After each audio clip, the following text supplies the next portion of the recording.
Testing going live. Can I get that pic you took? Yeah, most deaf. Most deaf.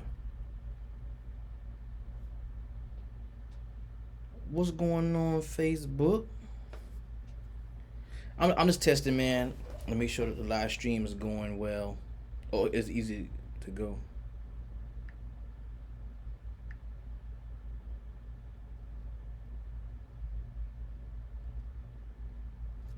Just testing, man, to make sure.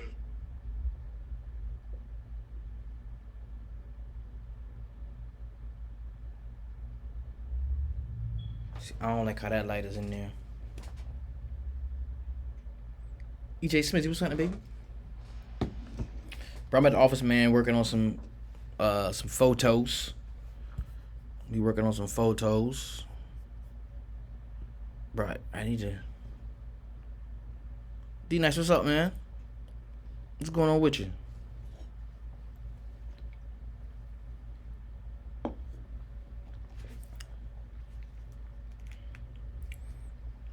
Man, I'm cooling, man. Everything good, man. No complaints from me. See, I got my little do-rag on. You know what I'm saying? I went to the wife. She hit me with the little retwist. You know what I'm saying? And I'm a chill. I'm a chill before I get a cut. Cause one thing I hate is when people get their locks retwist and then immediately come to get a haircut. I hate that. It's because I don't like to fight through the oil and the lock gel. I hate to fight through the oil and the lock gel to cut the hair. You see what I'm saying? So I would suggest, if you have locks and you want the edge up and all that afterwards, whatever, if you do that, I would suggest for you to just give it a second. Wait a couple of days before you get your hair cut and edged up. Give it about 2-3 days, because you want some of the excess grease and lock gel. You want that to go before you get a haircut. It's very hard to produce that crispiness the way we like to do, the way barbers want to do it. It's hard to do that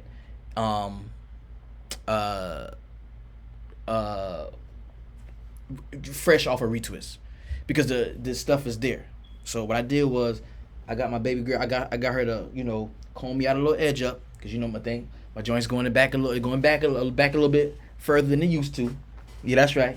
The hairline go a little back a little bit more than they used to. You know what I'm saying? So a lot of people say it's receding. But I'm not gonna claim that. You know what I'm saying? But because the corners used to be sharp. I'm talking about the corners was sharp. If you remember me, and you know me from back in the G, you know that the corners was real sharp on the edges. You see what I'm saying? It wasn't until I moved to Florence and Justin Fox started hating on me. And see, he was hating on me. And he would round my corners off and kind of push me back a little bit. But that's all right. I ain't going to, you know what I'm saying? He was hating on me. So, yeah. So now they go back a little, the corners go back a little further than they need to. So I have my wife comb me out a little bit. Tiara, what's up, girl? I have how you doing down there? Good to see you, man. See you still getting them fresh cuts. You know what I'm saying? So, I get Malaya, my wife, to comb me out a little something to edge up right there. She combed that out. I let it chill for a couple of days, keep a little cap on it, and then I'm gonna hook up with somebody and get me a cut later on down the line, maybe Wednesday, Thursday. All right. So, funny thing happened today. The sheriff came to the crib, and he sheriff came to the crib, and he oh, my light went out. Darn. Glad all is well. Blessing you and the fam. Thank you. Sheriff came to the crib, and he left something at the door. And what he left at the door was a summons to appear for jury duty. And bro, if you know me, when they say the sheriff at the house, I'm already like, ooh, what happened? I don't even know what's going on. Right? So the sheriff came to the crib. and he put the summons on the door for me to report for jury duty. And I didn't even know that I could do nothing like that. I thought that if you had a criminal record, then you can't serve on no type of jury like that. So I don't even know what's going on with that. And then, I grew up on Liberty Hill, man, in North Charleston. You know what I'm saying? And so I was raised and taught to avoid close contact with any public official, especially on some judge and jury type stuff. And not that was right. I'm just saying that's where my mind was like, yo, I don't snitching. I ain't snitching on nobody. I ain't telling. I don't care what they do. I don't care what they do. I ain't telling. You know what I'm saying? I ain't no snitch. Why would they send me this notice to appear for jury duty? I ain't telling nothing. Bro, the stuff we learn, bro. The stuff we learn in the hood and the stuff that stick with us is ridiculous, bro. I ain't telling on nobody. A jury. Bro, when I saw that paper, I was like, jury? Hell no, I don't be on no jury. You got to call a number and let them know that you got the paper. I was like, nah, I don't worry about it. I'm calling the police. Nigga, I ain't calling no police. I'm a real nigga, street nigga. That's crazy that you learn those things and they stick with you. You see what I'm saying? Like those things literally stick with you. Like I do not want to, I don't want to be on the jury because I don't want to tell on nobody. I don't want to be no snitch. Are you a snitch if you do jury duty? Or you be like, nah, you guilty. If you tell somebody they're guilty, is that a snitch? Or if you be like, nah, he innocent. He ain't do it. You know what I'm saying? Like, that's crazy. That's crazy. Has anybody ever done jury duty? How does that work? How does that go? How do they pick you? What makes them say, yo, this dude, he gonna do jury duty? That's crazy. I never even heard of nothing like that about. So anytime I've been around a jury, like they were making a decision on me. So for me to decide what's going on with somebody else, that's weird as hell. That's weird. I hope I don't have to do it. Hope I don't have to go through with it. But did I say something now on this that somebody could like use against me or something? I don't know. This shit is crazy. So yeah, man. Typical Monday. Monday is my off day. Monday is my creation day. Monday is a day where I create something for me. Thomas says, just fill out the questionnaire and tell them you're a convicted felon. They'll excuse you. I'm not a felon, but I do have a criminal record. Respect. Okay, cool. Yo, but something very interesting is about to happen though. This is something very interesting. Okay, August the 4th, which is this upcoming Wednesday. Is it? Yeah, Wednesday, yeah. I have my last hearing with the South Carolina Department of Parole, Probation, and Pardon Services. Dave Russell, what's up, bro? And they will be deciding on a pardon for me. I don't know if y'all remember this when I talked about it, but last year I applied for an official pardon from the state of South Carolina. And I had to list all the convictions that I had, all the times I've been arrested, send that paperwork to them, get my SLED report. I had to do all of that stuff.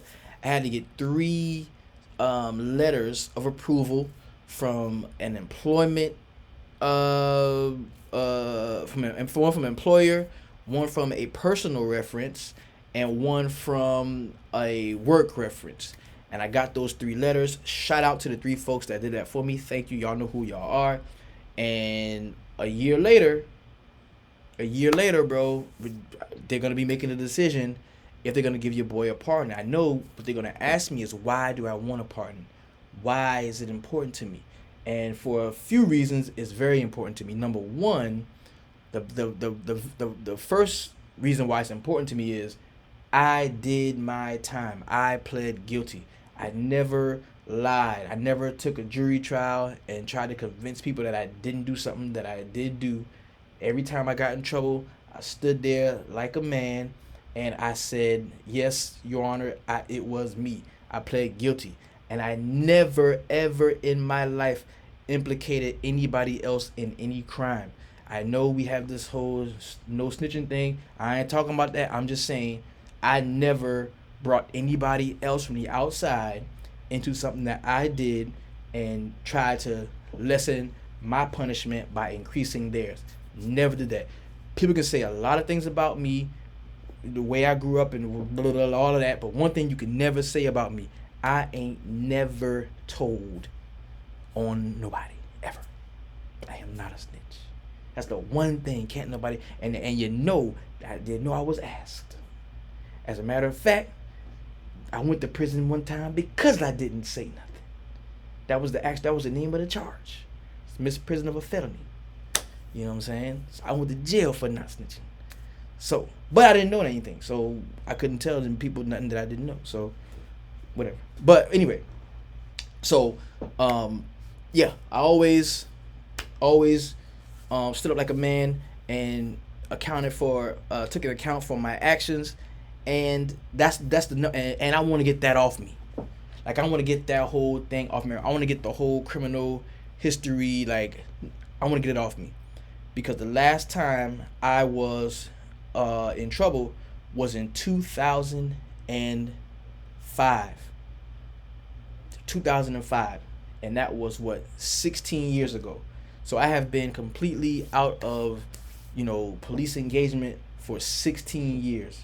And I've spent the 16 years, trying my best to not only be the best man I can be, but to right my wrongs. You know what I'm saying? So, boom. That's the first reason why I want a pardon. The second reason why is my nonprofit organization is something that I hold near and dear to my heart, because what I want to do is I want to help other young brothers who are in the situation that I am in, that I was in. I want to help those cats out, because something I realized was when I would go to prison, and while I'm there, it sucked. I hated it. What prison really is, people don't understand what it really is. What it really is, it is a design for you to be enslaved. It's all about you being enslaved and you going to work for free. Because the first thing, when I got to prison, the first thing they told me was, look, bro, you got 5 years. You can lay down and do 5 years in solitary confinement and lockup, or you can pick up this rake, you can pick up this hoe, you can go outside and you can work, and then that will cut your time down from 5 years to 3 years and 7 months. And at first I was like, hell no, I don't want to work for y'all. But then once I thought about it, was, nah, I want to get home as soon as possible. Give me that rake, give me that hoe, I'll go work for y'all. You know what I'm saying? So you go to prison and you work for free. You work for fucking free, right?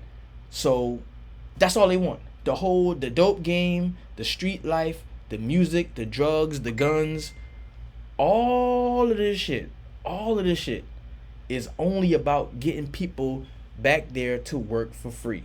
Because I asked, when we had to work in prison, I was like, yo, how much do we get paid for this? And they laughed like, boy, what the fuck? Boy, you ain't about to make no money. Boy, you ain't about to get paid for this shit. You see what I'm saying? So I go to prison, and I'm working in prison for free. I'm not making any money. There's no money to be made here. But what I am getting is I'm getting room and board, and I'm getting good time. So that means instead of doing 5 years, I got to do 3 years and 5 months. And what really helps you out is you can also go out for parole. Wow. So if you don't have a job, if you're not working, you will never make parole. So you have to be a slave in order for the chance to make parole at some point. And I think 17 months into my 5-year sentence, I went up for parole, and they told me no. So I had to go back, and you only go up once a year. So I worked for another year, and I went back up again. And it was like, nah. They told me no again. Boom. So the funny thing, so I go for parole again the third year, and the third year, they told me yes. I had like 3 months left, and they was like, yo, you made parole. And I was like, hell no, let me max this thing out so I don't gotta be on parole. So I maxed out my sentence. But to make a long story short, I want to get that pardon so that I can go into the prisons, because I can't, as it stands, I'm not allowed. I can't get that security clearance. I'm not allowed to go into the prison and speak to the inmates. But that's what I want to do. I want to go into the prisons. I want to speak to the inmates. I want to tell them, look, this whole thing is a trap. It's a design. You working for free, ain't you? Exactly. You can do the same shit on the street. You do not have to go to prison. You can do the same shit on the street, right? Because honestly, that's where I learned to work at. My work ethic and how y'all, if those of you that might know me, that might say, man, that guy is a hardworking guy. I learned how to work in prison, honestly, because I didn't want to be in the room with my roommate had stink feet. I didn't want to be in that room with his stink feet ass all day long. I got up out of there. I was working. I mopped the whole prison one time for years. Like, I was the mopper in prison.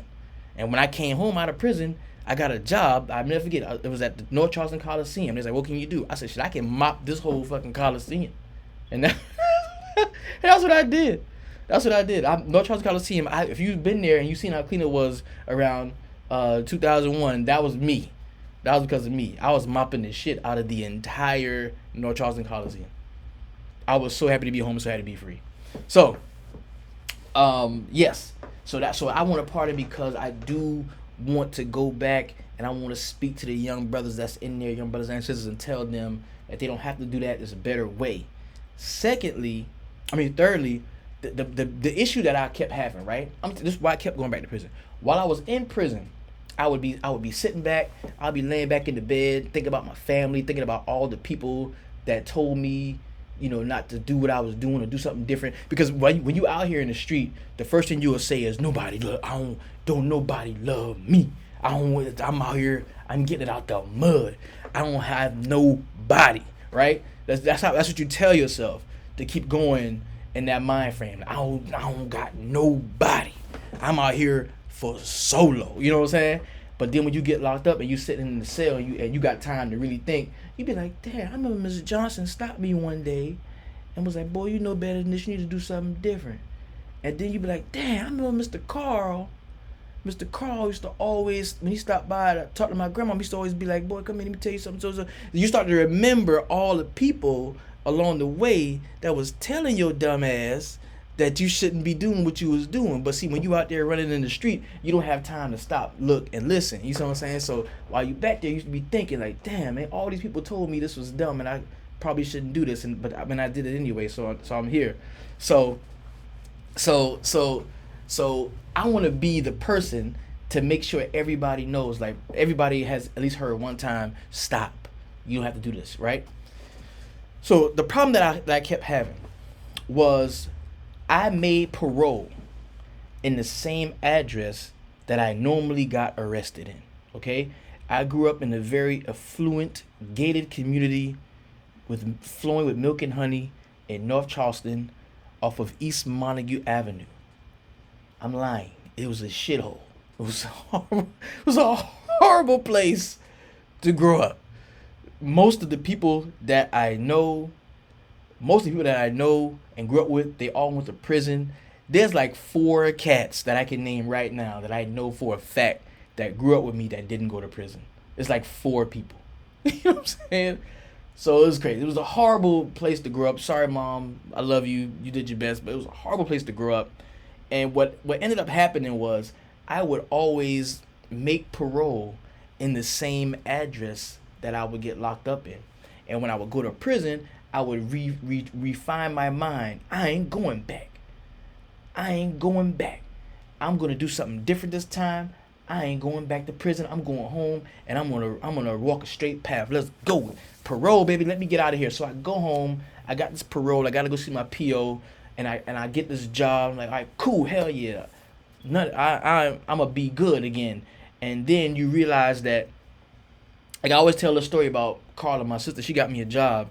She hung her neck out there. Please hire my brother. He's getting out of prison. Please hire my brother. He gonna be good. He gonna do work. So and so and so. She gets me this job. So I'm getting on the job. I'm on the job. I'm doing my thing, and I'm working. I didn't even ask how much we get paid. I was so happy to be home and be free and be working that I ain't gave a fuck. Whatever they paid us was cool. So one day after a couple of days, I'm cleaning and working and shit. I look at the dude next to him, I'm like, yo, bro, how much do we make? He's like, oh, we make $4.75. I said, all right, cool. $475. I said, an hour? He's like, yeah. Like, damn, an hour? How many hours we work a week? He said, oh, you part-time, so you probably gonna get about 20, 25 hours. Something. And when we get paid every week? Every day? We get paid every day? He's like, nah. We get paid every 2 weeks. So I'm a street nigga, but I ain't dumb. I'm doing the math. Man, I took that shirt off so fast. I can't do that. What is that? You know what I'm saying? But if I had somebody next to me, that same brother would be like, no, man, don't quit. Work this job. Get you another job. You ain't got no kids. You ain't got no wife. You're 22, 23. Get another job. Have 2 jobs. Because the more time you spend on the job, less time you spend in the street. Get them jobs. You work them jobs. Work your way up. Work till you find a job that's going to pay you both of those combined. Like, I didn't have anybody to, help me in terms of getting back into the flow of society. And that's what a lot of young brothers need, right? Now, the issue is this. As I'm having those thoughts about, man, ain't no reason to be out here and be broke, you know what I'm saying? I'm seeing my homeboys pull up in the drive-thru. Big whips, gold chains, money, clothes, hoes. All right, Fox. All the good stuff. You know what I'm saying? So that's tempting me. That's enticing me to want to do something, to want to go back to the street. You see what I'm saying? So now you fast forward a few months later, I'm laying in my bed, I'm broke, I ain't got nothing, and I'm thinking, man, I'd rather be in jail than the. All right, you out? Yeah. All right, so I'm saying to myself, shit, I'd rather be in jail than to stay like this. And before you know it, that's where I was, right? So, what if, let's say in South Carolina, let's just say you got that brother that's locked up. Your brother's in prison. Let's say he keeps going in and out of prison, and he lives in Florence, right? Let's just say that there was somewhat of a safe house, a halfway house, something in Spartanburg, that when he gets out of prison, he doesn't have to go back to Florence. He doesn't have to go back to Charleston. He can go to Spartanburg, Greenville, start a new life around other brothers that's not from there that are also starting new lives. You see what I'm saying? This is the type of programs that we need for youthful offenders, guys that are between the ages of 18 to 25 that are sentenced as a youthful offender in South Carolina. They need different play. They need a change of scenery. They need to see something different. Because it wasn't until I was able to move away from Charleston to a different place that I was actually able to reinvent and recreate myself. I'll never forget the most profound moment in me changing my life was when I moved to Florence and I was on a job interview. I was on a job interview at the best Italian restaurant in the city. Stefano's. Great people, great family. I love them with all my heart. And the guy, Steve, he asked me hey man, what's your name? And it was the first time that my past actions didn't introduce me. You see, because in Charleston where I grew up, when I would walk into a room, people be like, oh, that's the dumbass, or that's the criminal, or that's the drug addict, or he's off Liberty Hill.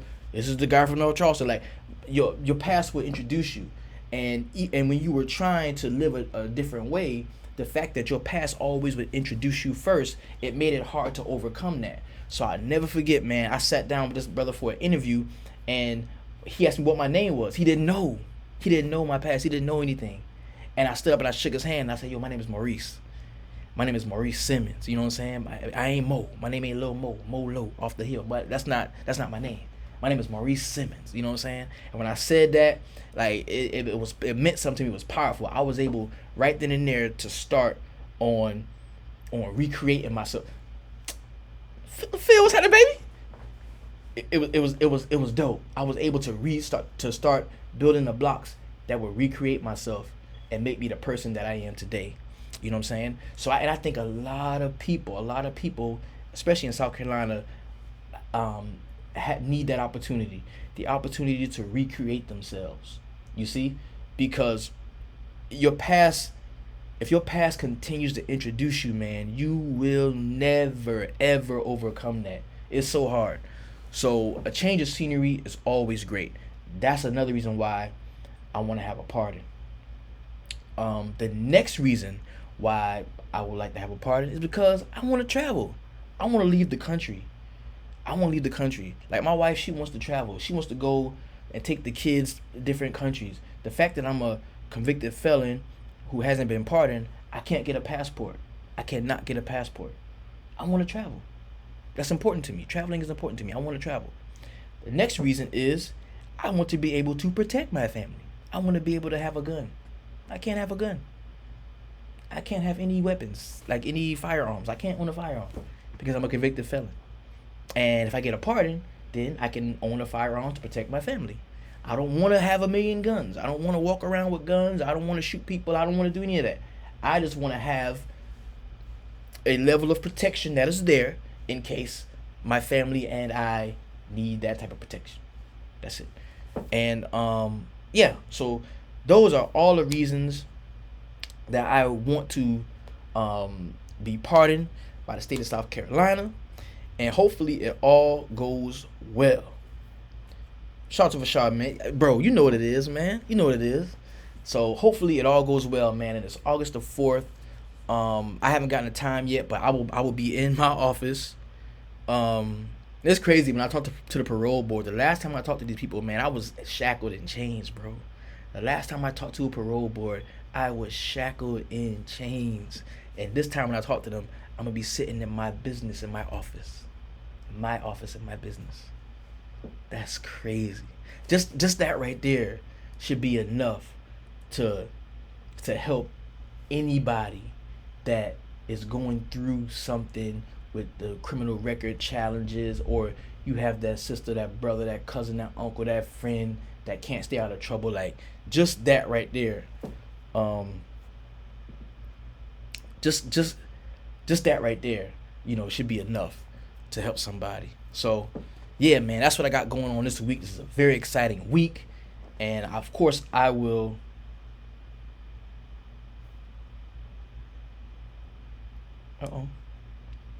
of course I will update y'all with any information what's going on. I will know Friday if I got it or not. Hopefully I did, and I hope I do, man. So I didn't even mean for this to be this type of live. I didn't mean to go off on a rant like this. I'm sorry. But if somebody was blessed by what I said, man, that would mean the world to me. Thank y'all for joining me on this little light live. And I'll see y'all next time. I'm out.